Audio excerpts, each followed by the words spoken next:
Okay, thanks for coming back to class today, everybody. We're going to continue on from where we ended up last week. Hopefully, you all have your project opened.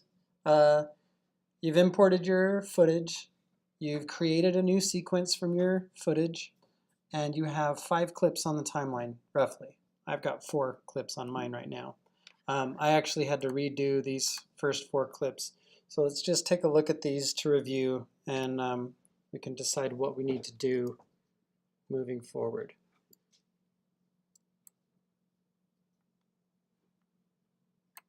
All right, so let's play.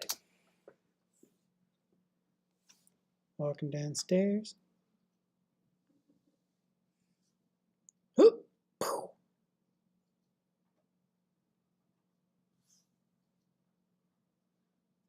All right, so we have, let's talk about, before we start getting into some of this technical stuff, let's talk a little bit about the principles of editing narrative films together, okay? So remember when we were shooting this, I said that there's a line that we don't want to cross, and it's like the line that the audience is standing on. So we're on, like, if you draw a line, like have a line that goes between their eyes connecting one another, we are standing on this side of that line, right? So let's just pretend that we as an audience are standing right in between the two of them, but on this side of them. If she says, you know, whoa, what's going on here? We stand here, and we say, these two are just bumped into each other. I want to watch this play out. So you're standing over here watching it, and she says, what's your problem? Okay, you hear her say, what's your problem? Are you going to look at him in anticipation of an answer? So you would look at him before he starts talking, or as he's starting to talk, like right at the end of her question, right? So he responds. What if she interrupts him? Would you be looking at her before she interrupts him, or would you turn your head after she starts to interrupt? Okay, after, right? That's when you cut to this one. So you wait till you hear her voice before you turn to see. So what about just a back and forth conversation? They're taking turns talking. What I'm doing is, as an editor, I'm trying to make you think as the audience, how would you be turning your head and looking at each person from side to side? Generally, it's like she be talking, so you look at her, and then when I start talking, you look at me, and so on. Go back and forth like that. Yeah. So yeah, you could maybe switch it up. You could maybe anticipate some things, maybe turn your head after the other person starts talking, like, oh yeah, I was thinking about that, you know, maybe after the oh yeah, then you turn your head, you know. So when you're motivating your cuts, think about how your head would be turning from person to person. Okay, now we've got an over the shoulder shot. Each person's dialogue was shot over the shoulder from the other person's. We also have this shot, which is not, some of it's clean, so some of it's over his shoulder. When I say clean, I mean his head's not in the foreground of the shot, but as they're moving, sometimes he does you kind of see the side of his head a little bit, but for the most part, this is a clean single shot of her. And this is a mostly clean single shot of him. Okay, what does this say to you as a watcher versus this? The first one just dumb. That one's more interesting. What's making this shot more interesting? Well, I'm more expressive. You can see more of my body. Okay, so you can see some body language here. And you can see her, so you know I'm talking to her and not just to a brick wall. Okay, so it's more about them instead of just him. Okay, this is them and not him. This is him.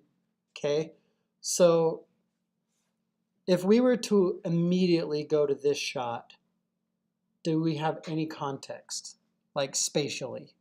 Do we see where we are, like who he's talking to? Right. We don't see any of that. We have another shot here that we shot before. We have this one.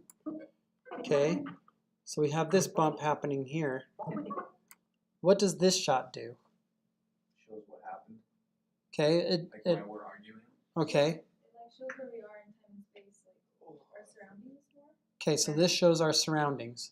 Okay. So as an audience, if we see this before this, or whoops, before this, we could go straight to this shot, but it would make more sense from the audiences watching to see this one first, right? Because then at least we know where we are. But another thing I want to kind of point out is this. This is like being closer to him, right? Okay, so at what point would we want to, like, as an audience, maybe lean in and pay closer attention to the two of them?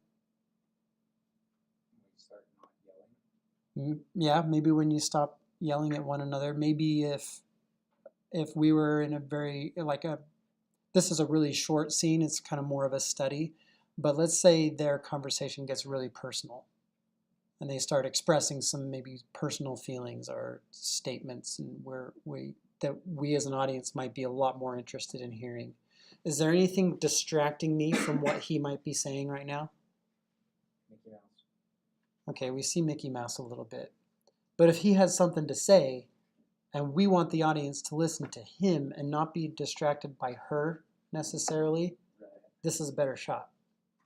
Because there's nothing to detract us from him in this, except for maybe his shirt. Right? Do you disagree? Okay, you agree? You can disagree. I just want to know why. Okay, so we have, like, composition wise, you talked about headroom. It's chopped right here. The DP and me would say, if you're going to do this to him, do it to her too. But we had, two different camera operators, and it was literally like pointed at him, hit record. We didn't really talk about that. But yes, you would ideally want to have the same amount of headroom above each actor. Otherwise, like I say, this is director of photography stuff. Composing him this way could be a decision based on what's going on in the scene. If we're supposed to feel uncomfortable, then maybe you would give her tons of headroom if it were meant to be uncomfortable in some way. But this is pretty standard composition. This is actually not incorrect for a close-up shot to maybe crop into the top of the head a little bit. It's not incorrect. You just want to be consistent, or you want it to fit with the feeling of the scene. So, but that's not an editing thing. It's like, as editors, it's like, well, this is the footage I have. What do I do with it? How do I use this footage to tell a story? So what I'm going to propose is that I've got this shot, but I'm not sure how in love with this shot I am. I might not actually want to use it. I want to try and use this shot somehow. So let's just take a look at it. Why are you standing there? What are you doing? Okay, so I'm going to I don't want to use this entire scene or this entire shot. We may come back to this shot later when they walk their separate directions. In any way, shape, or form. It was disgusting. It stinky. The thing was huge. Okay, so we might use that at the end. Probably we'll use it at the end. So for now, let's take a look at where this would fit. What? Why are you standing there? What are you doing? Okay, so let's do that. Let's go a little bit. Let's try this. What clip is that? That is clip number 15.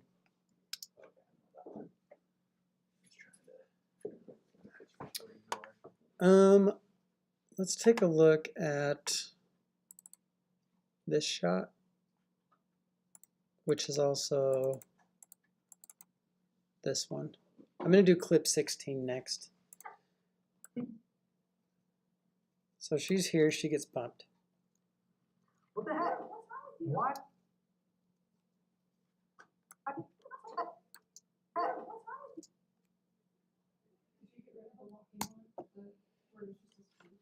No, I got it in there still. I'm going to drag this and drop it in right here. Timing wise, let's watch it. What the heck? Okay, and now the only reason I know this is because last week I actually tried to make one take go into the other take, but they're talking over the top of each other a lot. It's kind of an argument, and each take was slightly different and they didn't really fit very well.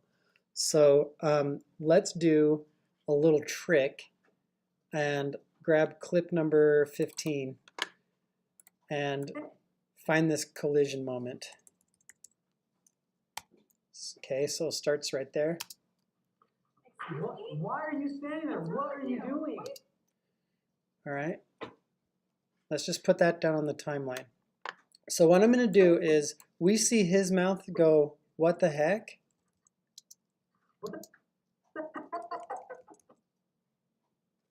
But hers, What? Why are you standing there? What? do you hear her saying, excuse me? What? We're going to get her, excuse me, to be under here because can we see her mouth here? We could have her say anything here because we're not actually seeing her mouth move, right? So let's pull some audio from this clip and then find the moment where we can actually have this cut happen. So they bump, and we could even go before he starts talking. So I'm going to zoom in on this and just cut this right here. So C for cut, V for selection, and then I'm going to delete that. I'm also, because I'm not so worried about the audio from this clip, I'm going to hold down Alt or Option to select only the audio from this clip and delete it. Okay. Really hard to do when you can't hear it on your own machine. Do you not have your headphones? Okay, so maybe what I'll do is I'll do this and get it looking good here, and then I'll pause so you guys can try to work this out a little bit. So I may be doing this way, choosing this order of shots. Like I'm not sure I even want to use this shot. Okay, so just because I'm using this right now doesn't mean you have to. This is the art form we're talking about. As an editor, you decide how to visually tell this story, okay? I'm just showing you the tools and how to use them right now. I don't want you to turn in the exact same edit that I'm going to do, okay? It'll be pretty darn similar though. I do understand that. So just a little review. What I just did was I Alt selected the audio from this one and deleted it. And now I'm going to Alt select the video on this clip number 15, and I'm going to trim this back to about right here. Okay. Whoops. Okay, now I'm going to select the audio and the video from this clip and see how this fits together. Why are you sitting? Why are you?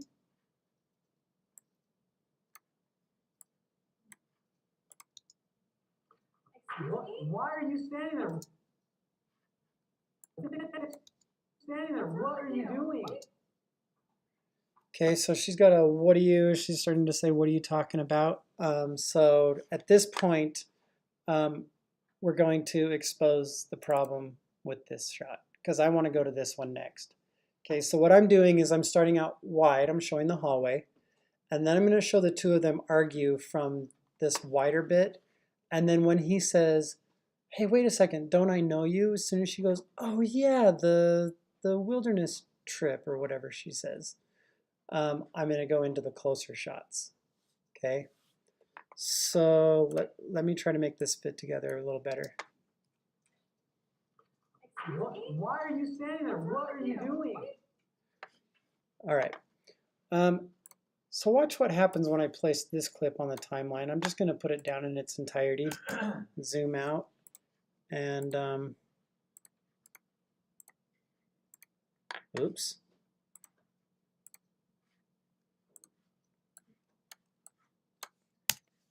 Okay, so what's going on here is this first track is a stereo track, but the clips recorded with the recorder are all 8-track mono.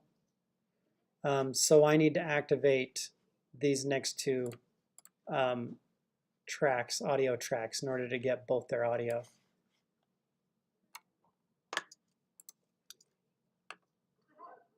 Why are you standing right there? You are right in the way. Hold on a second. I swear I. Oh, you know what? It's these two that are messed up. Okay, let me turn this up so you can hear. Know you? No, I I don't swear think I know so. you from somewhere. Oh yeah, African Safari 2009. Yeah, How you yeah. doing? Okay, not in sync, right? Okay, I'm glad that's not in this wide one because that means I can continue to edit this without issue.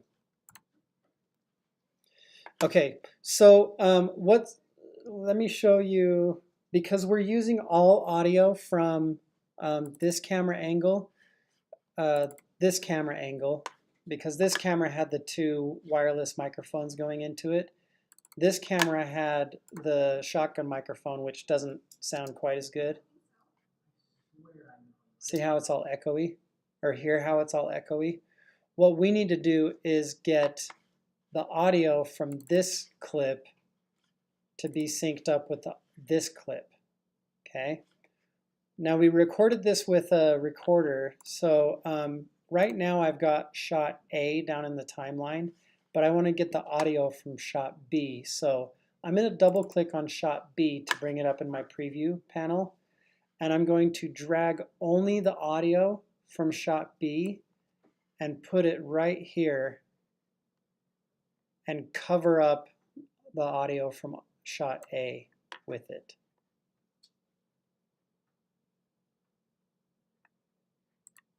And then I'm going to option or alt select that empty one so that I can get audio from these. Hey, what's wrong with you? Why are you standing right What do you there? mean? I'm standing there. Why would you bump You are into right me? in the. All right. Let me undo that. I think I did something wrong. Oops. Let me try this again, but drag it down right here. There we go. Alt select that one, delete it. Alt select that and delete it. What the hell? Now, because these both dropped down onto mono tracks, we're hearing both microphones out of both speakers. Okay, and that's what a mono track will do. It'll play whatever's on that out of both speakers. Right now, these two clips are from different, like this audio is from one clip and this video is from a different clip. If I select both of those and hit Command L, that will link them together and treat them as though, try this again, and treat them as though they belong together. Okay? You can do the opposite. You can unlink. So if I have this selected over here, I can hit Command L and it will unlink those. So that's another way to select one or the other, but I prefer to just use Option to select one or the other. All right. So let's find a good cutting place here. What the Hey, hell? what's wrong with you? Why are you standing right What do you there? mean? I'm standing there. Why would you bump You are into right me? Okay, right here. What do you mean? What do you there. mean? I'm standing there. Why would you bump You are into right me? in the way. Okay.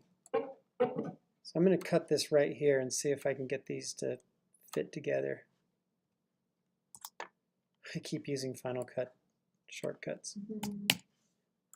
All right, so let's see if I can get these to look good. What are you doing? What do you There. mean? I'm standing there. Standing there. What are you doing? What do you There. mean? I'm standing there. Okay, so he's yelling over her. If I expand these two clips, if we look at these waveforms, if you see the top one is her, this is her talking, and then this is him talking. All right. So I'm going to hold down Option and trim him back on this one for this yelling line, and try to really get her isolated here. Cover that up so that we get the what do you mean, what are you talking about? Why are you standing there? What are you doing? What do you mean? I'm standing there. Why would you bump You into are me? right. Okay. So there's a little bit happening here where she's got like a little double speak happening, but for the most part, that's a lot smoother than it was. And we can get into more of the audio editing. I think we're going to get more into audio editing next time. Let me look at the calendar and make sure. Oops. Yeah, we're going to do more sound and color next time. So color is going to be next time as well. We're going to do color correcting. Right now we're just trying to get this scene cut together using this angle. So we can also start utilizing track number 2. Remember how I put all of clip A down there, and we've got clip B, but they both have the same audio. I'm going to now drag. I probably could have started with shot B instead of shot A, but I knew I was interested in A first. So let's just drag the video only from shot B down onto this timeline above and put it on the track above shot A. And because they were both recorded at exactly the same time, this audio should be synced. I recognize you from somewhere. Okay.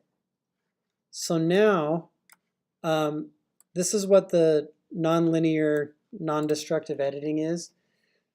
These different tracks stack just the way Photoshop does. Okay.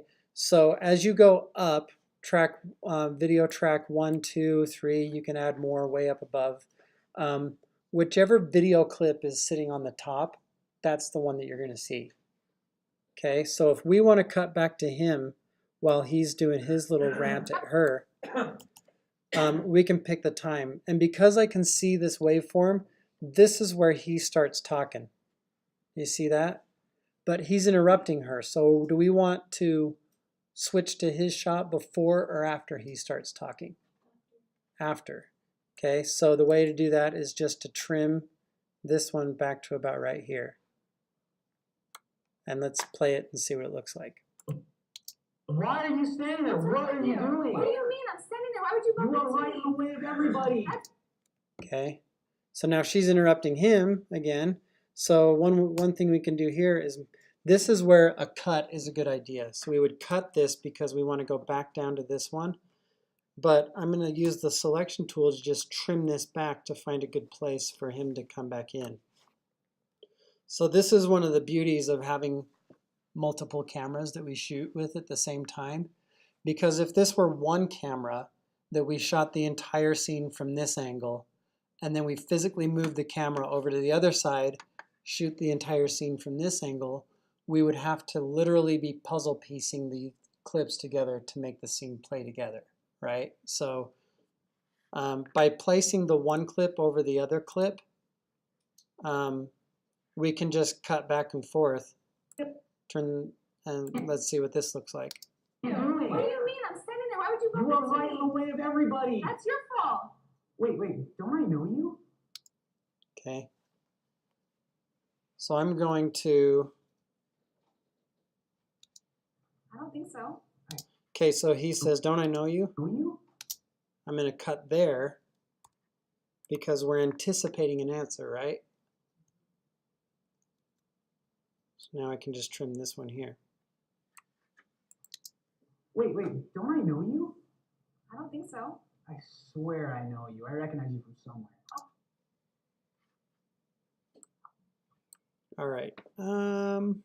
So now I'm going to hit C. Here's a little trick. This is where I want to maybe cut to the close-up shots. So I'm going to hold down Shift with my blade tool. See the double blade? That's going to cut through everything at that point. Okay, now I can hit my selection tool, V, my selection tool, select all those clips and delete. Okay, because I want to go to my close-up shots now. Let's take a look at this. I might want to get ahead of schedule and start doing some, hold on, let's pause this for a second. Next up, now that we've got some stuff on the timeline, I want to talk about the tools that we have at our disposal and how to use them so that you know how to use the editor. So once you know the tools, you can start creating, you know, because that's probably right now the only thing holding you back from telling the story the way you want it to be told. So here's the toolbox right here. 1, 2, 3, 4. Let's talk about this interface a little bit more as well. Up here at the very top, you have different workspaces. Right now we're in the editing workspace. I'm just going to go through these. This is the one you will be using next time for color correcting. This is a good one.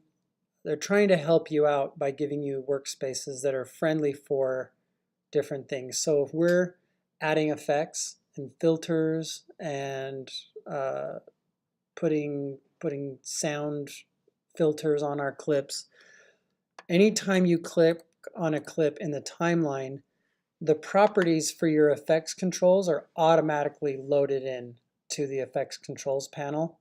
So even if you're seeing your source clip, your effects controls panel shares space with the source, so it's the same panel, it's just in a different tab.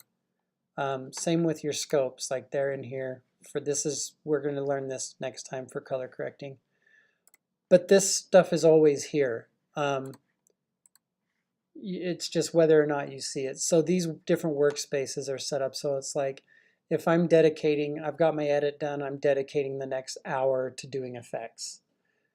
It's probably more efficient to go to the effects workspace. Same with audio. If I'm doing a lot of work in audio, I would go to my audio workspace so I can tweak all the settings in there quickly. Graphics, same thing. So editing tries to make your videos as big as possible so you can see them, see what you're doing, less cramped. Sorry, that fatigue thing. All right, so that's your workspaces. You can, at any time, customize your workspace. So I can grab this panel and I can, or this tab, and I can just move it up here and detach it. So if I have a second monitor, I can throw this over onto the second monitor, and now I have a source clip on one monitor and I have my effects controls panel exposed. Or if I want to have it share space, I can either drag it on top, put it in as another tab, or put it to the side in between these two. And now I have my effects panel and my source panel always open, and I can just customize this any way I want.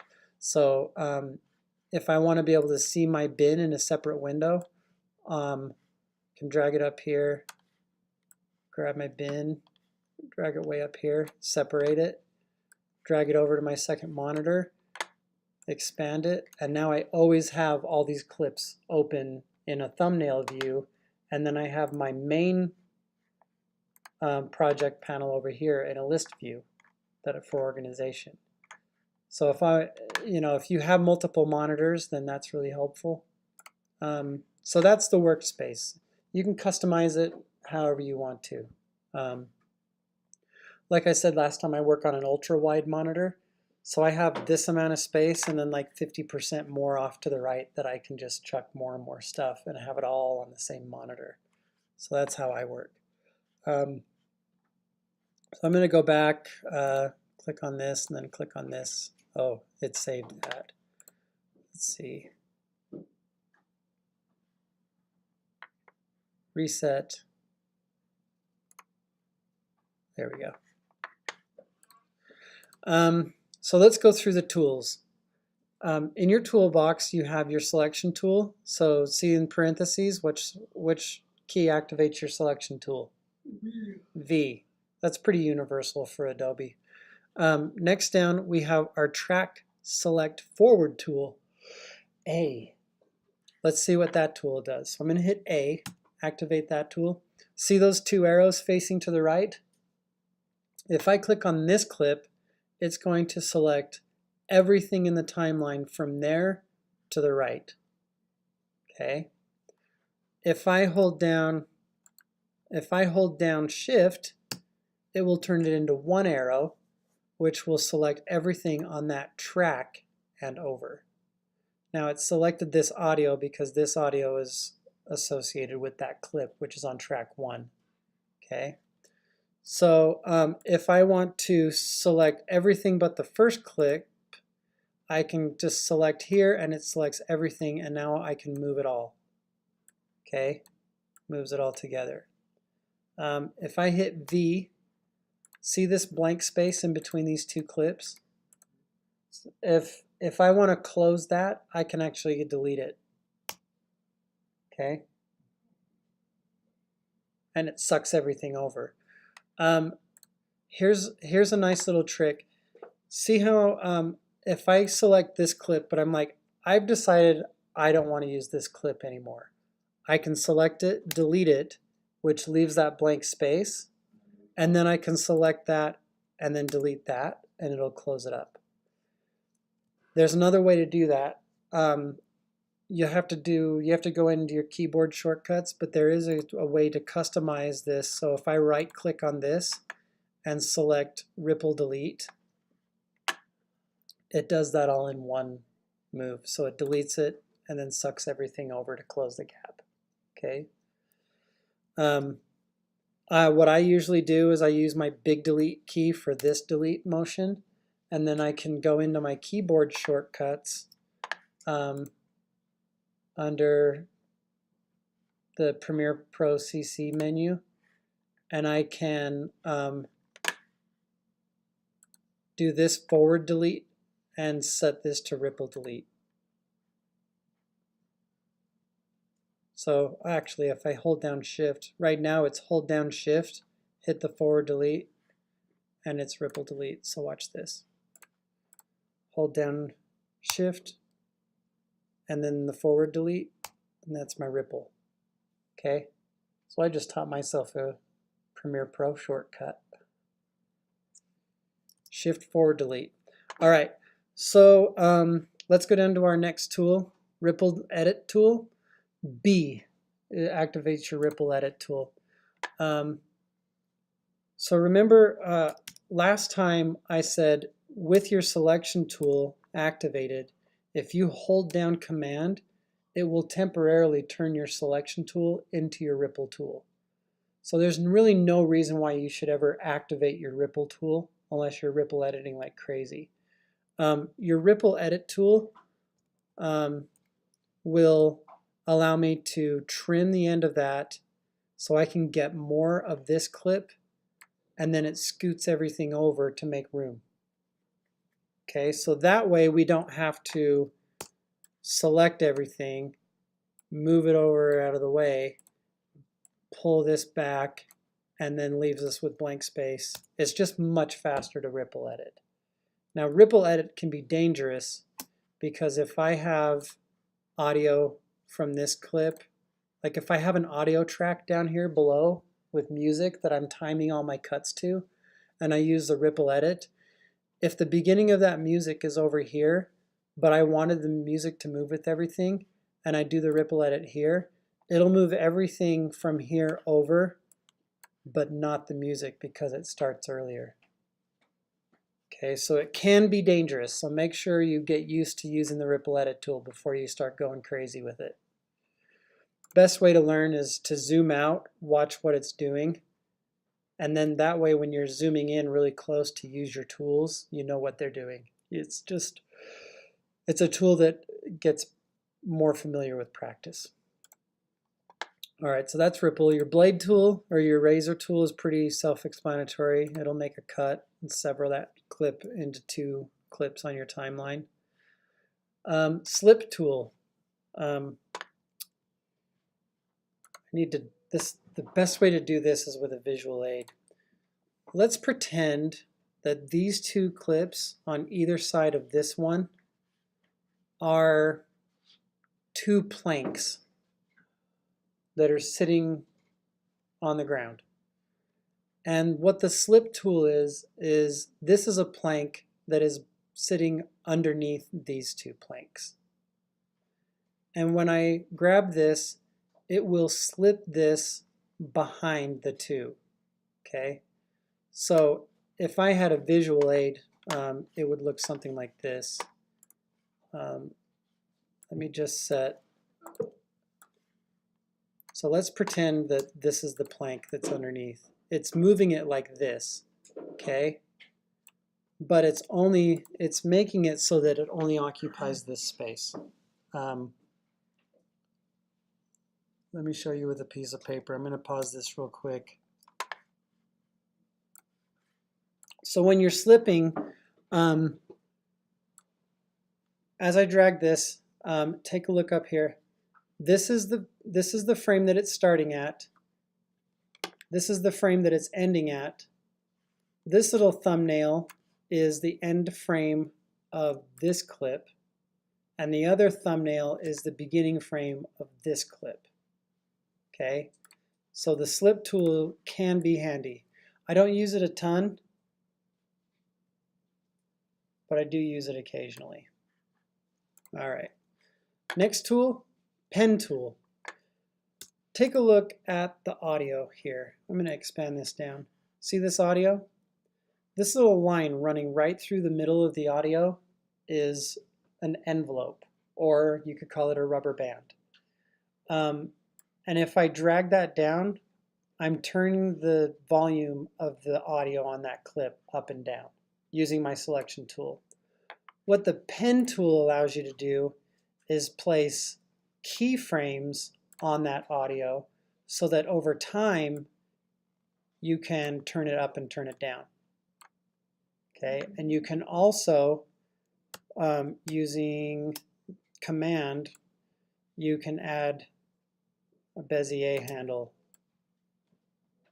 okay, for changing the volume over time. So like as you play the clip, once it hits that point, it'll start going down. Yeah, so this is actually turned up here. So this is loud, and then from here to here, it's turning the clip down in volume. Okay, that's really handy when you have one person talking more loud than the other person, or if someone says something really loud but it gets too loud, you need to turn just that portion down. So let's say right here, this is just getting a little bit too loud. I would use my pen tool to add a few keyframes and just turn it down for that really loud bit. Okay. All right, so use the pen tool for that. Hand tool, you pretty much never use. It's just for like moving this around in space. Okay. But I guess you could, if you like the hand tool, you can use it. Type tool is T. This is for adding text to the screen. We'll get to that in a couple weeks, like next week. Not next time, next week.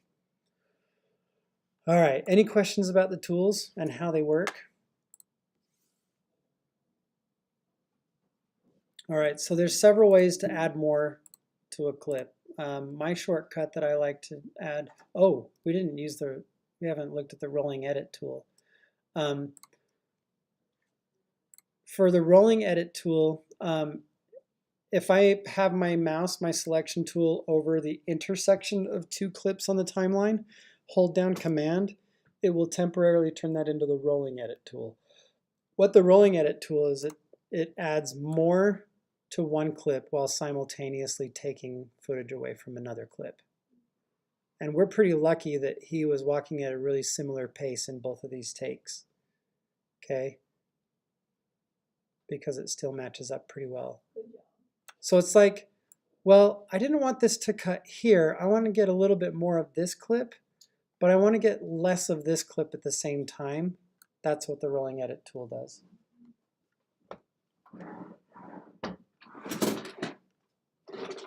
The way I do this visually is like if I had two markers next to each other and rolling them on my hand this way, they move together.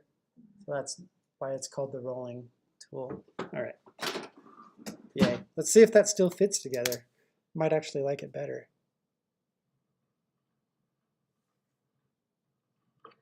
All right, maybe. Either way is fine. I don't like this shot so much because it kind of slows the pace down. It's like a 3-second shot that doesn't do anything. It's just like feet walking. I don't think it's necessary. Boy. Excuse me? Why are you? All right. There's a slide tool. Let's see. Underneath, got the track forward select, track back. Oh, I didn't tell you this. With the track select tool, if you hold down Shift plus A, then it'll turn it into the backward select tool. Okay, so A is the forward select, Shift A is the backward select. So it selects it, does the opposite. It's pretty self-explanatory, right? Underneath the slip tool is the slide tool. So remember how I said the slip tool will slip a clip behind two, leave the spot, which keeps the same timing of the cut. Well, the slide tool slides this one on top of these two planks. So if I move this one, it's going to take away footage from this one while simultaneously adding footage to this one. So it's like a rolling Okay. cut, but you're adding. So it's a rolling cut, but it's doing it to both ends of the clip at the same time. Okay. All right. Slip behind, slide on top. Yeah, just like a sliding glass door. All right. Underneath the pen tool, we have the rectangle tool and ellipse tool. These I never use. Maybe we'll learn them. Thanks for your honesty. All right. Okay, if there are no questions, I think that's enough lecture for today. Any questions that could benefit people online? Okay. How do you avoid jump cuts? Do you know what a jump cut is? Okay, here's what a jump cut would be. Only use it when it's necessary. A jump cut would be going from this shot, see ya, to immediately to this shot. It's jumping in on her, I don't think so. okay? While that was a freaking fluke.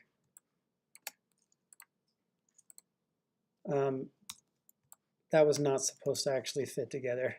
Don't I know you? I don't think so. Oh my gosh. That was a total accident. I'm not even going to claim experience made that work. That's a jump cut. Is going directly in on her. And that might be the only moment in this scene where a jump cut would be like maybe appropriate, is when he stops her. Don't I know you? Well, reaction shot, jump in on her. Most of the time a jump cut is not. It's when you're jolting the audience forward. If you do it in a time that's not appropriate, it's just a really bad cut. It's not a very common thing to use. So that's what a jump cut is.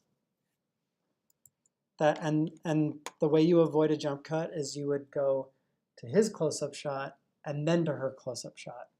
but you would find a, and you don't, well, when you're editing narrative film together, if someone's talking, you don't have to hang on that person the whole time. You might want to like look around the room, see what how they're reacting, occasionally. And if you're getting a reaction shot, you can pull a reaction shot from a completely unrelated portion of the footage. It doesn't have to be like, sometimes the best reaction shots are grabbed when there's no action, when the director hasn't said action and the actors are just waiting for action.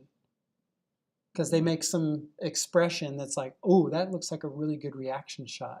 So like you go grab that and you put it over and insert it over the top of someone talking and you got a reaction shot. So you as an editor are actually going to manipulate the performances that way. Comment? I've noticed it seems like they do that in reality TV shows. Oh yeah, reality TV is chock full of reaction People shots. reacting all the time. I always wonder if that's really. Yeah, they just pulled it from some other random thing to like influence the audience's perception of what's happening. Like some person says something on camera, they pull a reaction shot of the other person disgusted, when maybe that's not even true at all. Yeah, yeah, exactly. All right, that's it. That's enough for today, I think. Goodbye, everybody. Goodbye. Goodbye now. Bye-bye.